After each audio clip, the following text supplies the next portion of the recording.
বৌদি, বৌদি, বলুন। নমস্কার বৌদি।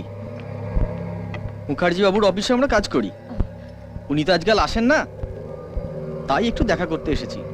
মুখার্জি বাবু বাড়িতে আছেন? ও আসলে সকালে বাজারে বড্ড ভিড় হয়, তাই ছেলেকে নিয়ে একটু বাজারে গেছে, এক্ষুনি চলে আসবে। আপনারা বসুন। তার মানে এখন আপনারা আছেন? হ্যাঁ। হ্যাঁ, কেন চা খাবেন? তার আর দরকার হবে না, আমাদের তো তাড়া আছে। ওই আপনার মেয়েকে একটু তুলে নিয়ে যাব। চল। এই এই এই এই এই বৌদি একটু ভুল বলেছেন। মুখার্জি বাবু তার ছোট ছেলেকে নিয়ে বাজারে গেছেন, আর মুখার্জি বাবুর বন্ধুদের সঙ্গে গল্প করার জন্য তার এই বড় ছেলেকে ছেড়ে গেছেন। কে রে তুই? নামের আগে রহমত পড়ে আলী, সারা জন্নত বাজায় তালি। দিমাগ গরম হলে পরে বিনা হাঁড়ি কাটে দি বলি। আয় বাইরে আয়, পরিবারের পুরো নামগুলো লিখে দিচ্ছি। আয় আয় আয় আয় আয় বাবা, আয় আয় আয় আয় বাবুরা, বাছাদররা আয়।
খবরদার, বাড়ির ভেতরে এক পাও রাখবে না তুমি।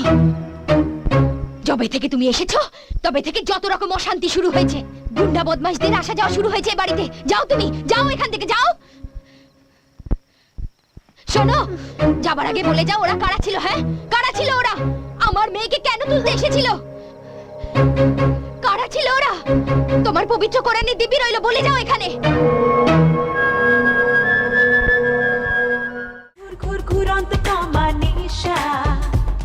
আরে নাচো নাচের তালে গাইতে থাকো, নাচো নাচের তালে গাইতে থাকো, ও একটি রাতের বাদশা।